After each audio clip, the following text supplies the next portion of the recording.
स्वागत है आपका न्यूज 18 JKLH में। मैं हूं विशाल। देख रहे हैं prime debate India. Union territory Jammu Kashmir सरकार ने एक अहम फैसला लिया है। फैसला यह है कि अब जम्मू कश्मीर के निवासियों को भी प्रॉपर्टी टैक्स यानी अपनी संपत्ति का कर देना होगा। मतलब यह है कि शहरी इलाके में आने वाले तमाम इमारतों, चाहे वो आवासीय यानी रेजिडेंशियल हो या कमर्शियल, प्रॉपर्टी टैक्स का यह नया नियम दोनों तरह की प्रॉपर्टियों पर लागू होगा। इस व्यवस्था से 78 नगर निकायों की इमारतें दायरे में आएंगी। खाली जमीन, मंदिर, मस्जिद या गुरुद्वारे संपत्ति टैक्स के दायरे में नहीं आएंगे। साथ ही 1000 वर्ग फुट क्षेत्रफल में बने आवासीय परिसर को संपत्ति कर से छूट दी गई है। अगर पॉश इलाके में कहीं, जम्मू के गांधीनगर में या श्रीनगर के राजबाग में या दूसरी पॉश इलाके में एक कनाल में बने आवासीय यानी रेजिडेंशियल जो प्रेमिसेस होगी जिसकी कीमत 5 करोड़ से ज्यादा होगी, उसे 500 रुपए प्रति माह यानी हर महीने अदा करने होंगे।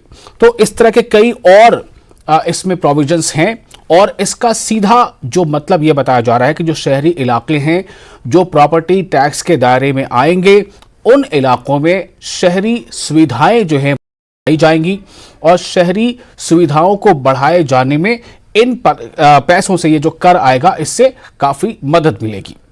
और ये भी दलील दी गई है कि कई राज्य ऐसे हैं जहां के मुकाबले, जैसे इसमें एक उदाहरण तो बताया गया कि हिमाचल से लगभग आधा और गुजरात या महाराष्ट्र या दूसरे ऐसे राज्यों से लगभग 1/4 ही या 1/6 हिस्सा तक ही जो है वो लिया जा रहा है टैक्स। लेकिन एक बात ये भी है कि ये पहली बार है कि जहां पर प्रॉपर्टी टैक्स का ये नियम इस वक्त वहां पर जो है वो बनाया गया है जो 1 अप्रैल से प्रभावी होगा। तो जाहिर के बाद जो अलग अलग राजनीतिक दल हैं वो अपनी प्रतिक्रियाएं दे रहे हैं। कई दलों का ये मानना है कि ये मौजू वक्त नहीं है, टैक्स से गुरेज नहीं है, टैक्स अच्छी चीज है लेकिन ये मौजू वक्त नहीं है। कुछ दल सिरे से इसे नकारते हैं, खारिज करते हैं। कुछ दल ऐसे हैं जिन्होंने इस पर अपना सॉफ्ट कॉर्नर बना रखा है। तो हम दरअसल ये जानने की कोशिश करेंगे कि इसमें अगर विकास के पक्षधर सब लोग हैं, सभी ये चाहते हैं कि विकास हो, डेवलपमेंट हो, सड़कें मोहल्लों तक भी अच्छी आए, ड्रेनेज या नालियां या जो भी इस तरह की सुविधाएं हैं वो बेहतर हो। तो अगर विकास जरूरी है और विकास चाहिए तो फिर प्रॉपर्टी टैक्स से ऐतराज क्यों? आज का विषय इसी पर यह है और इसी पर आज हम करेंगे चर्चा अपने खास मेहमानों से। तो आप बने रहें अगले आधे घंटे हमारे साथ। यहाँ के लोगों के जिनके मकान तोड़े गए, दुकानें तोड़ी गई, अब जो बचा कुचा है उसमें प्रॉपर्टी टैक्स लगा ताकि यहाँ के लोग बिल्कुल ही जमीन दोज हो जाएं। टैक्स बुरा नहीं है लेकिन टाइमिंग क्या है टैक्स की? तो मुझे लगता है कि प्रॉपर्टी टैक्स का फैसला गलत है। कुछ लोग हक में हैं, कुछ नहीं हैं। ये जो डिसीजंस होते हैं ये एक इलेक्टेड गवर्नमेंट, गवर्नर को चाहिए था कि ऐसा फैसला न करना। अभी मौजूद वक्त नहीं है कि जो प्रॉपर्टी टैक्स अब जम्मू कश्मीर के लोगों पे लगाने जा रही है।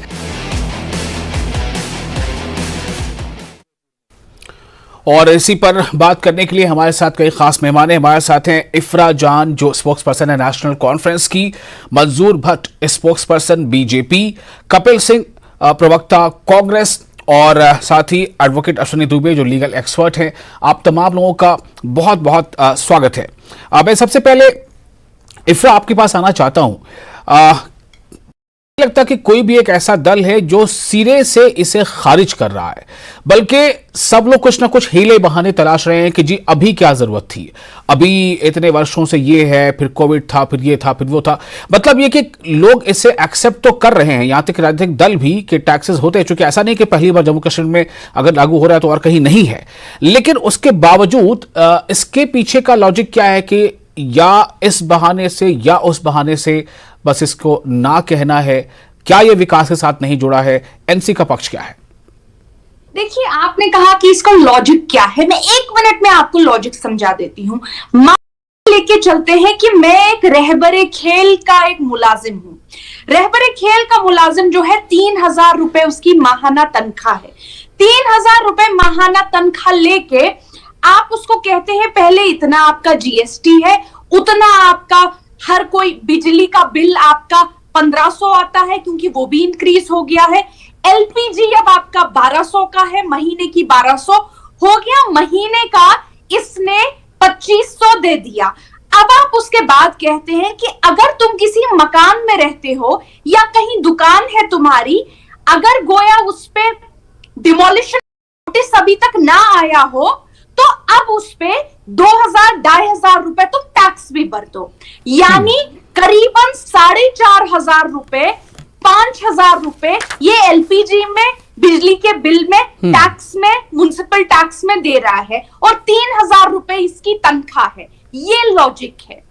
आज आप जब इकोनॉमिक पॉलिसी लाते हैं तो इकोनॉमिक पॉलिसी वैक्यूम में नहीं लाई जाती है, वो वहां के मुआशरे को, सोशियो इकोनॉमिक कंडीशंस को देख के लाई जाती है। 2010 में जो बेरोजगारी 7% थी, आज वही बेरोजगारी 30% है। इस कार की दुकान पे इसको नौकरी देने के बजाय या तो आप डिमोलिशन का, इसकी दुकान का नोटिस भेजते हैं, और अगर डिमोलिशन का नोटिस नहीं भेजते तो कहते कि बेरोजगार हो, हमको कोई फर्क नहीं पड़ता, 30% बेरोजगारी है, हमको फर्क नहीं पड़ता, टैक्स निकालो, एक और टैक्स निकालो। ठीक है, इफ्रा, this is your first round. मैं फिर आपके पास आऊंगा। कपिल सिंह हमारे साथ है, प्रवक्ता कांग्रेस। कपिल जी, क्या है इस पर कांग्रेस का कहना? क्या कांग्रेस के भी बाकी राज्यों में इस तरह का कोई नियम नहीं है क्या? कांग्रेस जम्मू कश्मीर के बारे में इस पर क्या राय रखती है?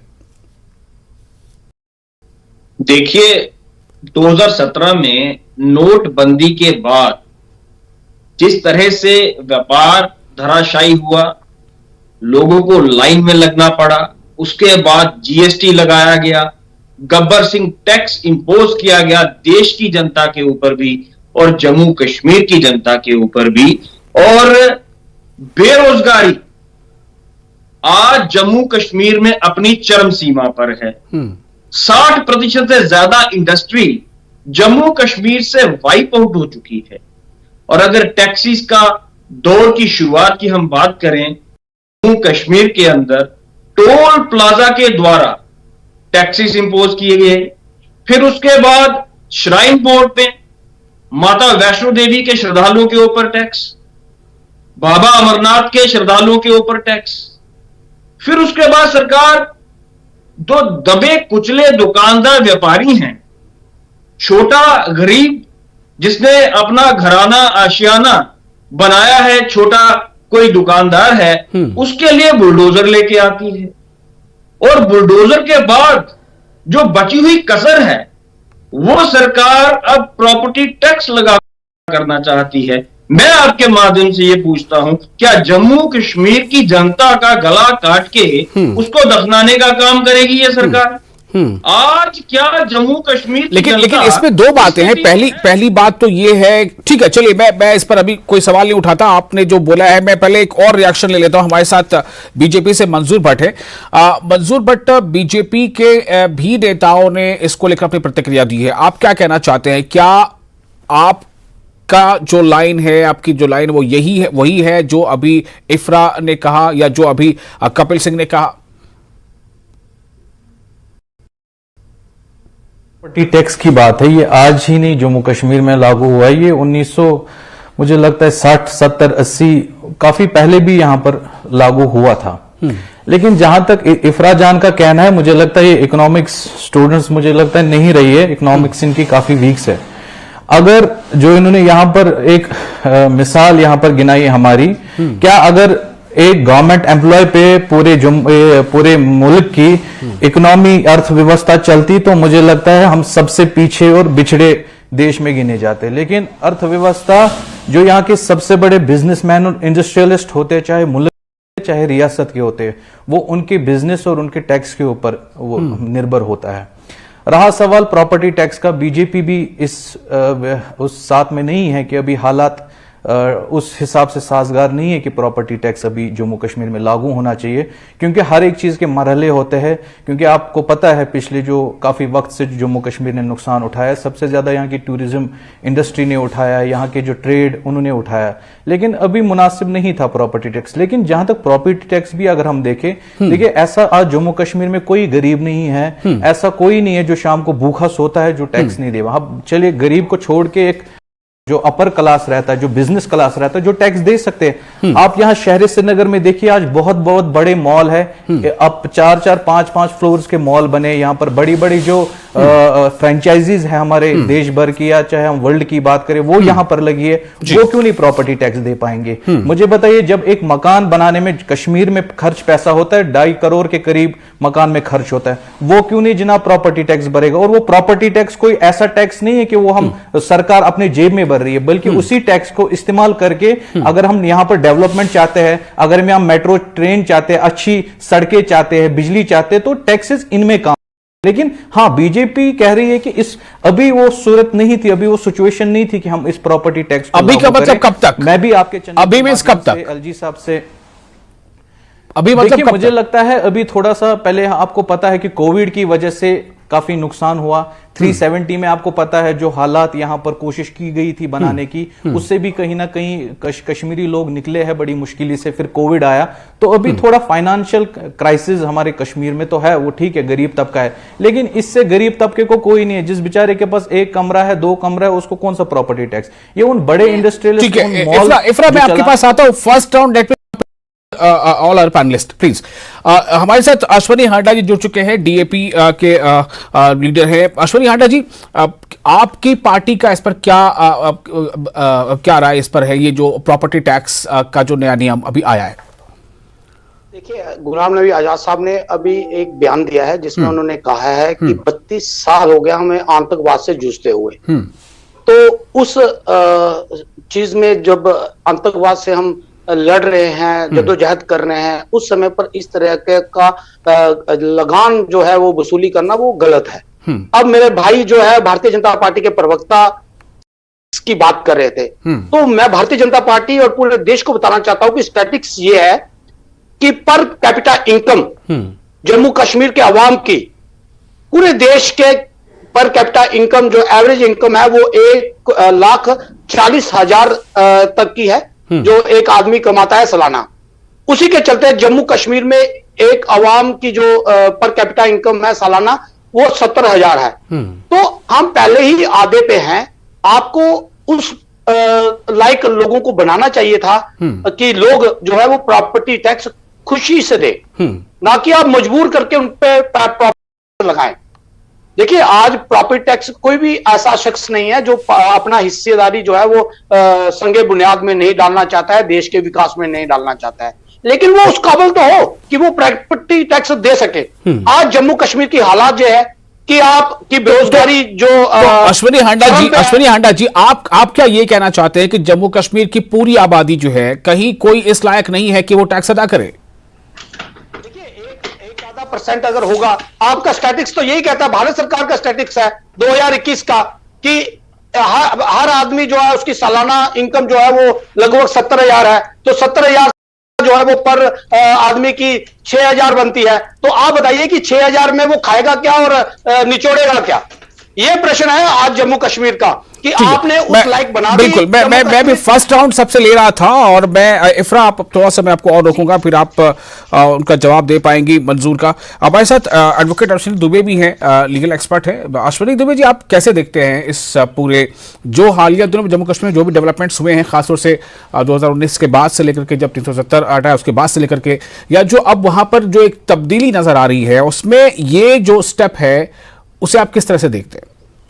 देखिए, तो बड़ा ही डिसीजन है, बड़ा वहां के विकास के लिए, शहरी सुविधाएं विकसित करने के लिए, और स्थानीय स्तर पर निकायों को जो फंड्स की इससे जो इतने सालों के बाद मिलेगा, उसके बाद वहां जो डेवलपमेंट के काम होंगे खास तौर से, उसमें जरूरत है। और दूसरी बात जो कहते हैं, एक लॉ पास होता है हमेशा जब कोई टैक्सेशन का स्लैब बनता है, चाहे वो प्रॉपर्टी टैक्स हो, चाहे वो कोई और टैक्स हो, उसके लिए प्रॉपर जो है नियम बनता है। और ये Jammu and Kashmir property tax जो बना है और उसमें स्लैब एक निर्धारित है। अब देखिए, अगर शिक्षा स्वास्थ्य के अलावा और तमाम लोगों को अगर सुविधाएं देनी है, लोगों को पेमेंट्स करनी है, तो टैक्स तो लेना पड़ेगा।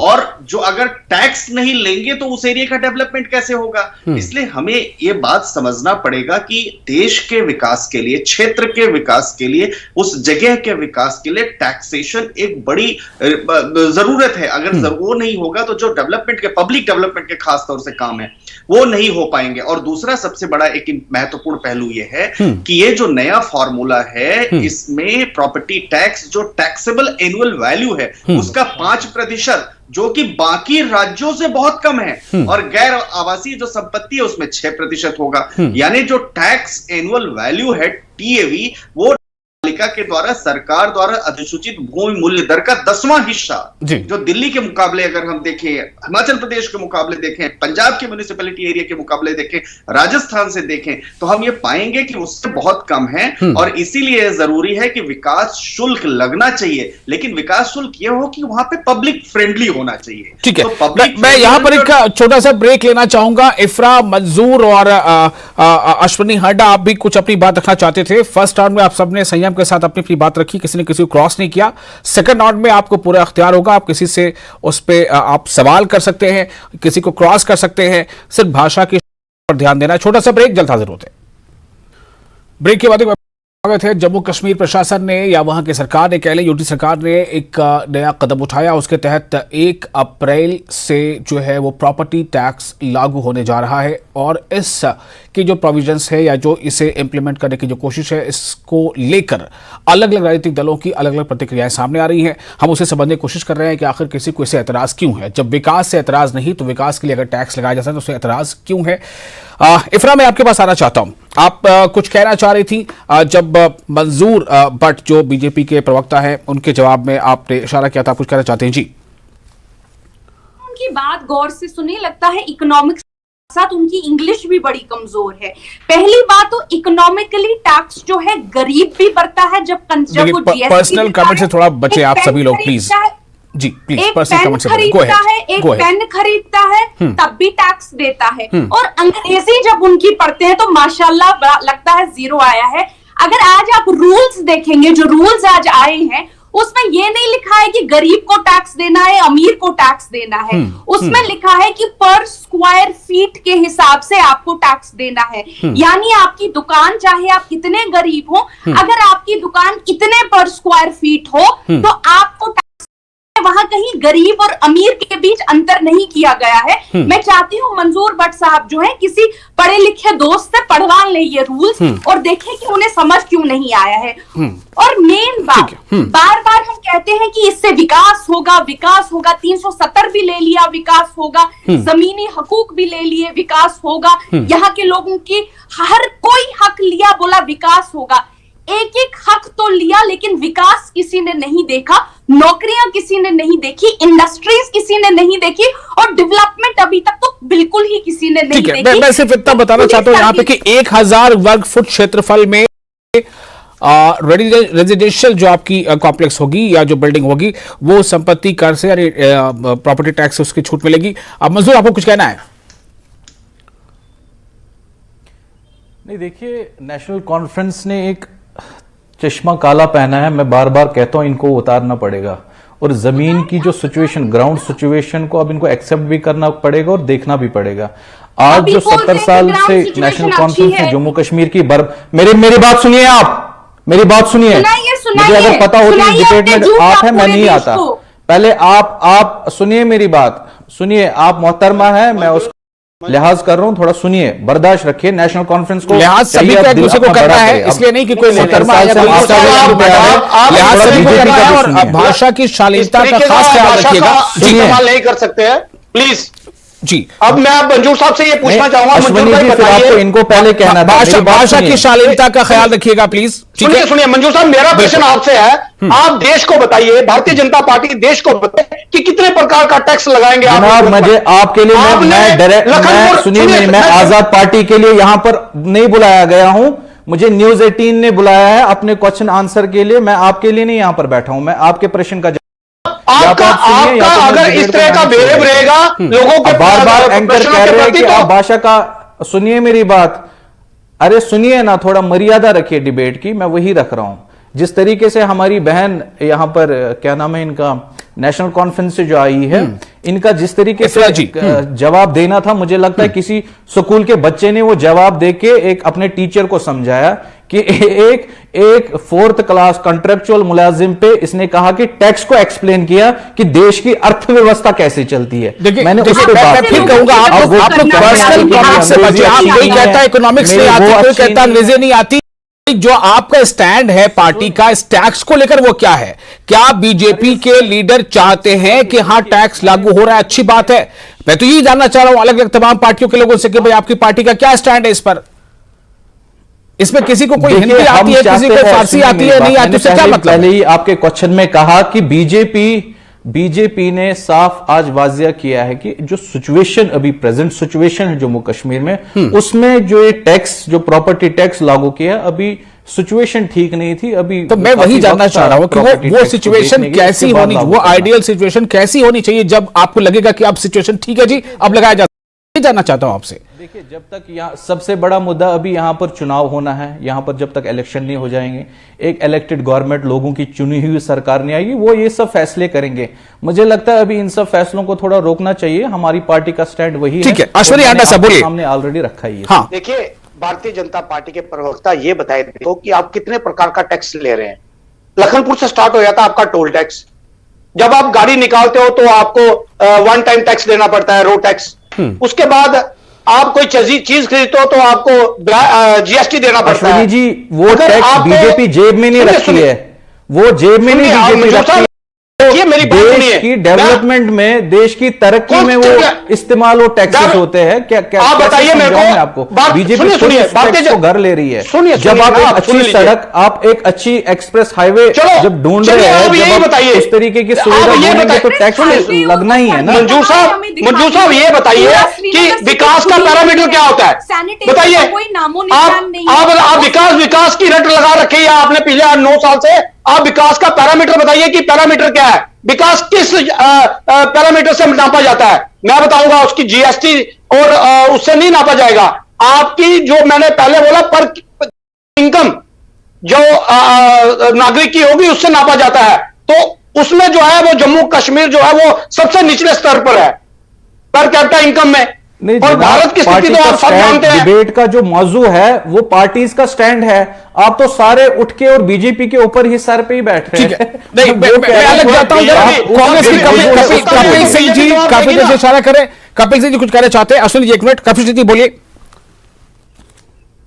देखिए, एक तरफ तो सरकार बड़ी बड़ी बातें करती है कि जीएसटी से बहुत रेवेन्यू कलेक्शन हो रहा है, सरकार को उनकी स्कीम जो है बढ़िया है, नोटबंदी हुई, उसके बाद बेइंतहाशा पैसा जो है वो सरकार के पास आया और जो सरकार का कामयाब है तरीके से बड़ा सुचारू रूप से उनका काम चल रहा है।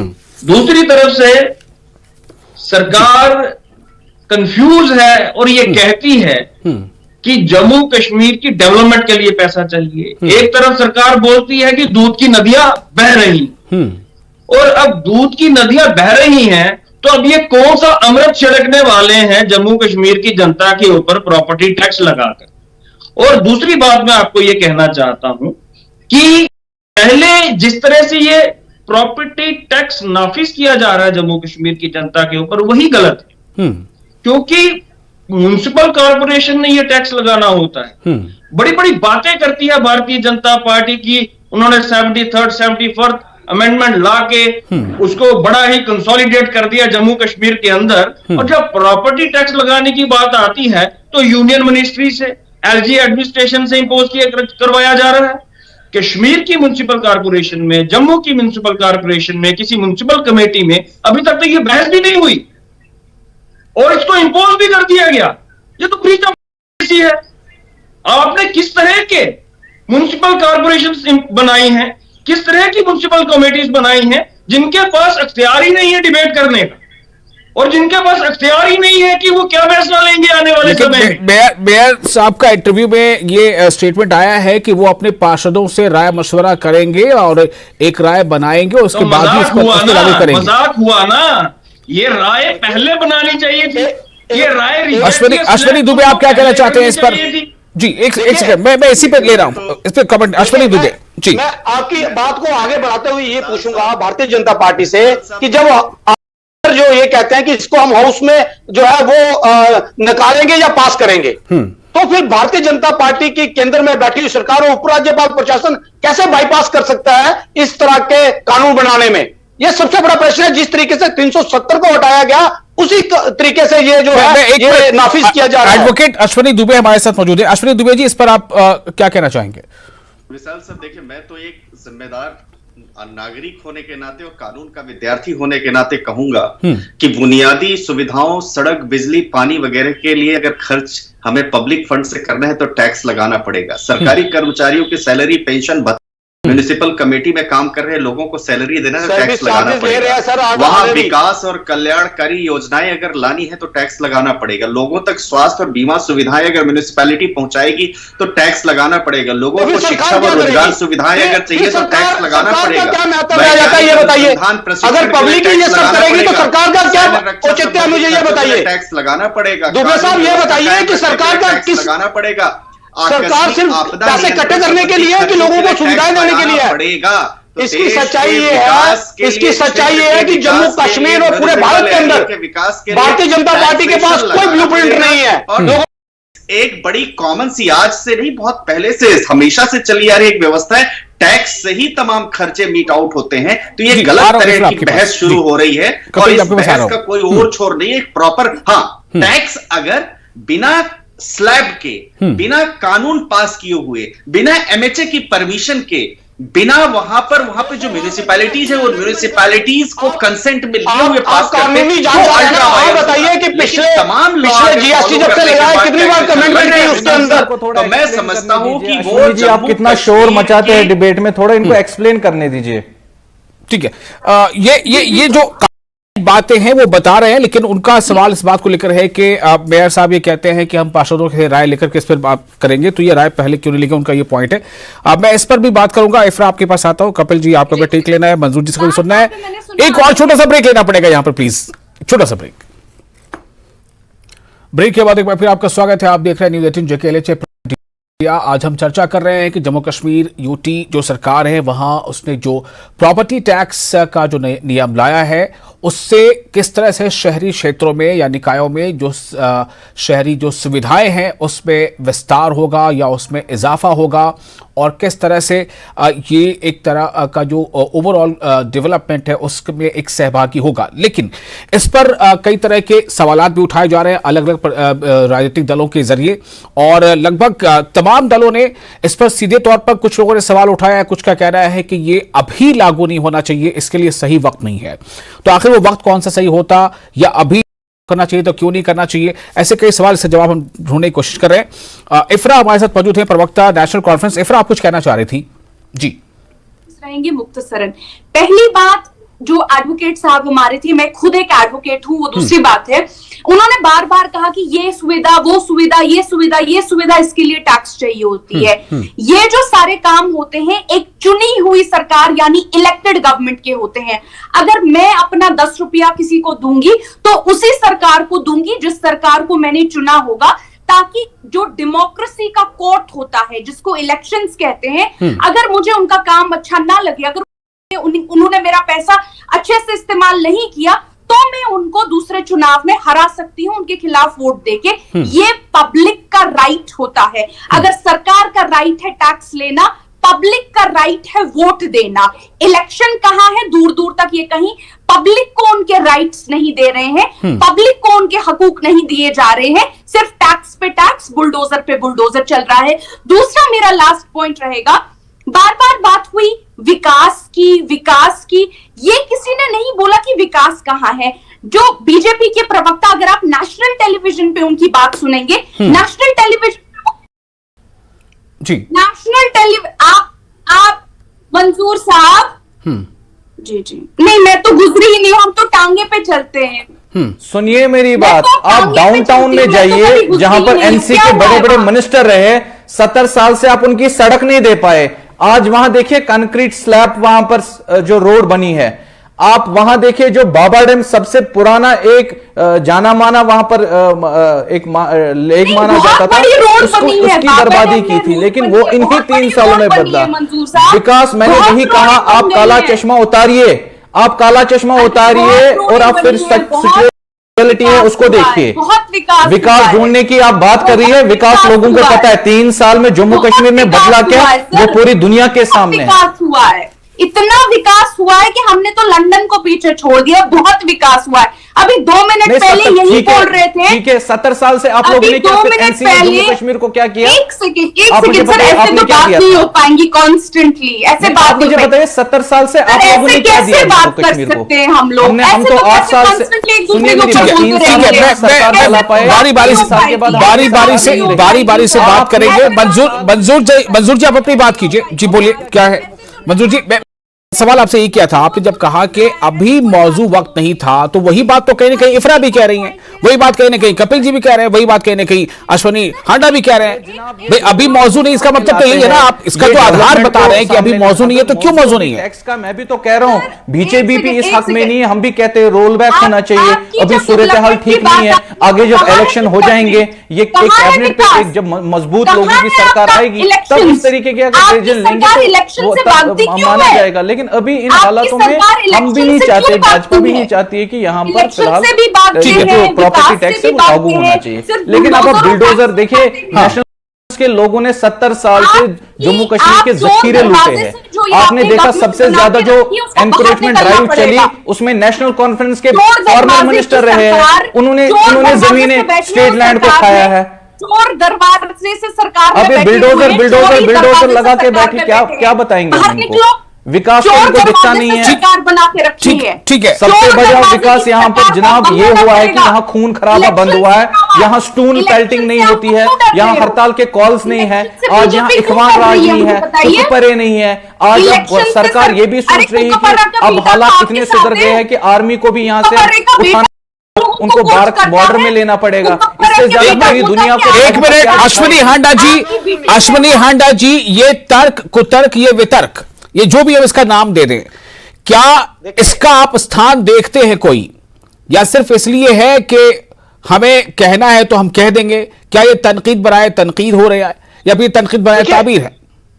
देखिए, मेरा ये मानना है कि आज जम्मू कश्मीर और पूरे देश के अंदर अगर आदमी 1 रुपया कमा रहा है, तो वो 80 पैसे जो है वो सरकार उससे छीन रही है जबरन। वो उसके हाथ में सिर्फ 20 पैसे आ रहे हैं। सरकार इस तरह के इतने टैक्स लगाकर जिस तरीके से सरकार दबाया है, कुचला है, वो सरकार जो है वो आज आपके सामने है। जम्मू कश्मीर में ये दावा करते थे 370 हटाने से पहले कि यहाँ पे नया कश्मीर बन जाएगा। अभी मेरे भाई ने कहा कि इन्होंने एनसी के और बाकी लीडरों के जो है वो जमीनें छीनी है। आप थोड़ा गिनाएंगे हमें प्रॉपर्टी के टैक्स को छोड़ के कौन सा टैक्स जो आम गरीबों पे लागू हुआ है यहाँ पर, आप मुझे वो जीएसटी है, टोल टैक्स है, इसको आप टैक्स में नहीं गिनते हैं। टोल टैक्स में नहीं आता, रोड टैक्स में नहीं आता, जीएसटी टैक्स में नहीं आता, इनकम टैक्स में नहीं आता, टैक्स में नहीं आता। टैक्स देना पड़ेगा ना आपको। सुनिए मंजूर साहब, सुनिए, ऐसे नहीं है कि आप जबरन छीनेंगे। देखिए इनका गरूर देखिए, इनका गरूर कह रहे हैं कि ये टैक्स देना पड़ेगा। तो आप अगर लोगों पे आप टैक्स लगता है तो अरे जनाब, आप डेवलपमेंट, आज आप उस पुराने कांग्रेस वाले हिंदुस्तान भारत में नहीं रह रहे जनाब। ये मोदी वाला इंडिया है। आज हमारा मुल्क काफी आगे बढ़ा है। अब हमें समझना पड़ेगा, सुविधा चाहेंगे ना, तब वहां पर आपको देना पड़ेगा। जैसे हमारे यहाँ पर जो जानकार एक्सपर्ट हैं, उन्होंने कहा यही कहते हैं कि आज भी उनका जो सैलरी है, उनकी जो तनख्वाह, वो कहाँ से आनी है? सरकार कितना भी इलाके में साफ सफाई करेगा, तब जाके मैं बाहर निकलूंगा ना। तो मेरी भी कहीं ना कहीं दायित्व है अपने देश को लेकर, अपने देश को आगे बढ़ाना है। स्वच्छता में हमें हाथ बढ़ाना है। इफरा में मैं आपके पास आऊंगा, आपको मौका दूंगा बोलने का। जरा अभी अश्वनी हांडा जी को सुन रहा हूं। जी अश्वनी हांडा जी अपनी बात पूरी करें, फिर कपिल जी आपके पास आता हूं मैं। अश्विनी हांडा मेरा जी। ये कहना है कि अगर भारतीय जनता पार्टी के प्रवक्ता ये कहते हैं कि बाद में लगना चाहिए, अगर लागू हो जाता है, मेरा प्रश्न ये है कि ये जम्मू कश्मीर के अवाम को आश्वस्त करें कि जम्मू कश्मीर में अगर ये टैक्स लगता है, प्रॉपर्टी टैक्स, तो क्या भारतीय जनता पार्टी विरोध करेगी? मेरा ये प्रश्न है। आप दोगली नीति लोगों को मत बताइए, आप डिसीजन लीजिए कि आप लोगों के साथ है कि सरकार के साथ तो है। बनी नहीं ना अभी, जब सरकार बनी मंजूर जी, अगर आप इसका जवाब देना चाहें तो दे तो दें। सरकार है जी। नहीं कोई।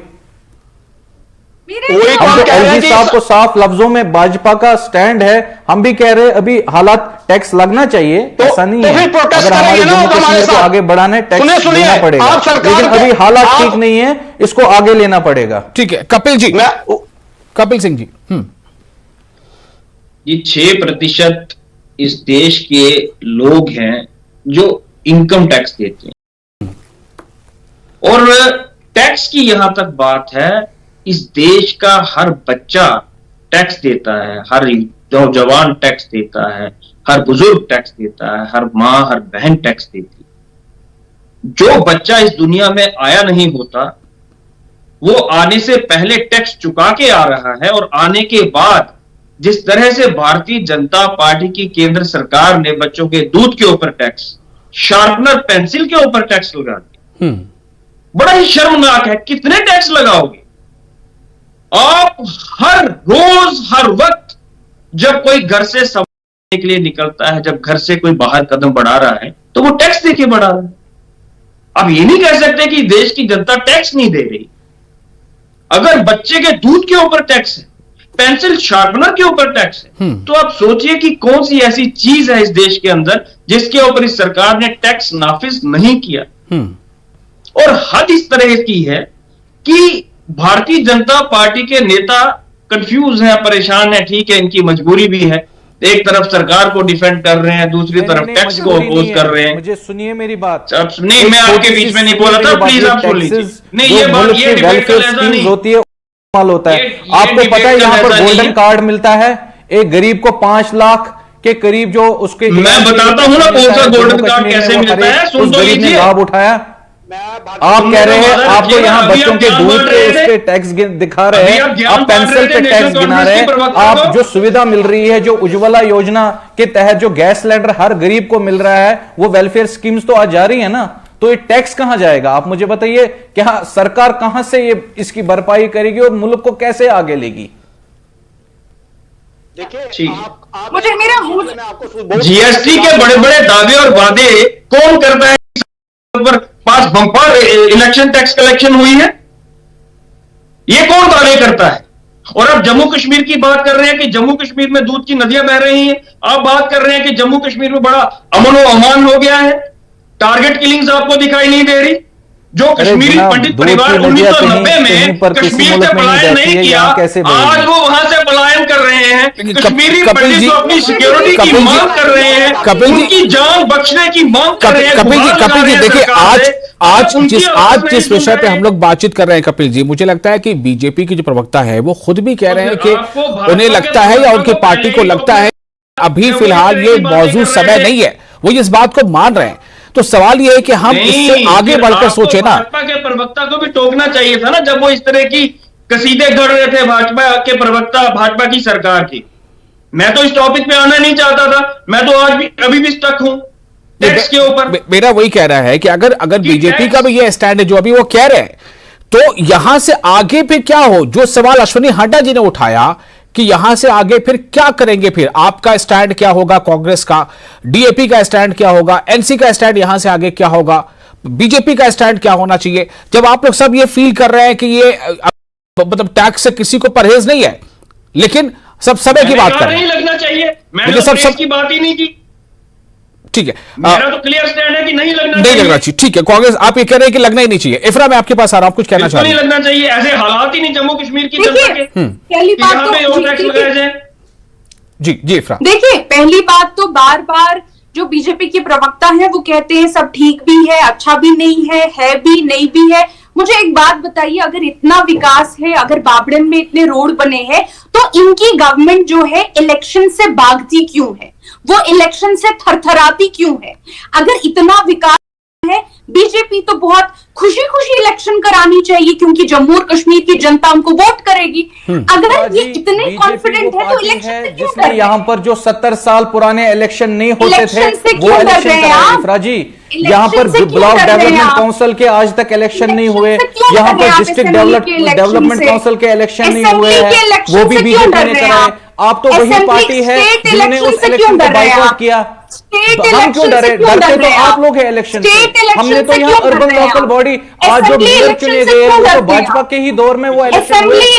अरे तो आप नहीं किया ना उस इलेक्शन का। डरते तो आप इलेक्शन से। हम डेमोक्रेसी रखने वाली पार्टी है, इलेक्शन के लिए हमेशा रेडी रहते हैं। और इलेक्शन किसी भी राज्य में कराने का निर्णय जो होता है इलेक्शन कमीशन ऑफ इंडिया को होता है। जब उनको लगेंगे जम्मू कश्मीर में हालात ठीक है वो तब इलेक्शन कराएंगे। उसमें बीजेपी का कौन सा कंट्रोल है? बिलो पॉवर्टी लाइन जनता हो यहाँ की जम्मू कश्मीर। हम नहीं डरते हैं, डरते आप लोग हैं जो भागते हैं, जो 7 पार्टियां फिर मिलाते हैं, 7 पार्टियां मिलकर भी बीजेपी को पीछे बीजेपी में कराएंगे। क्या पीएचडी को क्यों बनाना पड़ा आपको? क्या हम डरे? हम एक सिंगल पार्टी थी जो यहाँ पर लड़ रही थी। गुप्कार गैंग कहते हैं हम। इलेक्शन से क्यों मैं सिर्फ फाइनल कमेंट के लिए आप लोगों के पास आ रहा हूं, फाइनल कमेंट के लिए आप लोगों के पास आ रहा हूं मेरा, और मैं आपको एकदम रेस्ट्रिक्टेड टाइम दूंगा 20 सेकंड्स। 20 सेकंड्स में आपको अपनी बात फाइनल करनी है कि 1 अप्रैल 2023 से लागू होने जा रहा है। डीएपी आगे क्या करेगी? कुछ ट्वीट्स, कुछ डिबेट्स में शामिल होना या स्ट्रैटेजी कुछ और है? देखिए, हमने पुरजोर जो प्रदर्शन किए थे वो सिर्फ और सिर्फ जब बुलडोजर चल रहा था उस समय लोगों के हितों के लिए डीएपी के कार्यकर्ता सड़कों पे थे। आपने देखा होगा कोई भी किसी भी पार्टी का और कार्यकर्ता जो है वो प्रदर्शन नहीं कर रहा था डीएपी के सिवाय। और हम आज आपको आश्वस्त करते हैं कि इस तरह का जो सरकार का ऐलान है वो हम काबिज नहीं होने देंगे। हम लोगों को इस तरह का जो है वो फरमान जारी नहीं होने देंगे, वसूली नहीं करने देंगे। हम इसका पुरजोर विरोध करेंगे और आने वाले दिनों में जब सरकार इस लायक बन जाती है, अगर लोगों को इस लायक बना देते हैं कि लोग टैक्स खुद ब खुद दें तो लोग दें, उसमें हमें कोई शंका नहीं है। ठीक है, इफ्रा फाइनल सेकंड्स, कब वो समय आएगा कि लोग टैक्स खुद ब खुद देंगे और शहरी निकायों में सुविधाएं कैसे बढ़ पाएंगी? आखिर 20 सेकंड्स। पहली बात, आज बेरोजगारी 30% है। जिस दिन बेरोजगारी कम से कम 5 से 6% होगी, कम हो जाएगी, जिस दिन यहाँ की इकोनॉमी ठीक हो जाएगी, जब भाजपा का ये बूथ और अनइलेक्टेड गवर्नमेंट यहां से निकल जाएगी और इन्वेस्टमेंट और डेवलपमेंट होगी, उस वक्त आप टैक्स की कपिल सिंह जी 20 सेकंड्स। जमीन दोज हैं। भाजपा की सरकार जिस तरह से बड़े बड़े दावे करती है कि अमृतकाल चल रहा है, अगर अमृतकाल चल रहा है तो फिर जनता के ऊपर एक एक करके टैक्स क्यों जा रहे हैं? क्यों जनता का खून चूसने का हर आए दिन नया प्लान बनाती है भारतीय जनता पार्टी की सरकार? ये मैं आपके माध्यम से पूछता हूं कि सरकार ये ऐसी सरकार है कि जो सिर्फ टैक्स कलेक्शन में यकीन करती है, जनता को रिलीफ देने में यकीन नहीं करती। इतनी बेरहम, इतनी तानाशाह सरकार 20 सेकंड्स पिछले 75 सालों में कभी नहीं देखी गई। मैंने आपको बताया है और हमने राज्यपाल जी को, हम मुझे लगता है आपके ही चैनल के माध्यम से भी और हमारे कार्यालय से उनको पत्र भी जाएगा कि अभी जो हालात है वो हमें इजाजत नहीं देते हैं कि हम अभी इन सिचुएशन में प्रॉपर्टी टैक्स को लागू करें, बल्कि इसको फिलहाल रोल बैक करें जब तक हालात वहां पहुंचते हैं, जब लगेगा कि प्रॉपर्टी टैक्स तो बहुत जरूरी है, लेकिन अभी समय नहीं है। जब समय होगा तो मुझे लगता है बहुत बहुत शुक्रिया आप तमाम मेहमानों का इस खास विषय पर अपना समय देने के लिए, अपनी बात रखने के लिए। और इसी के साथ फिलहाल मुझे इजाजत, और आप बने रहे न्यूज 18 JKLH के साथ। आदाब।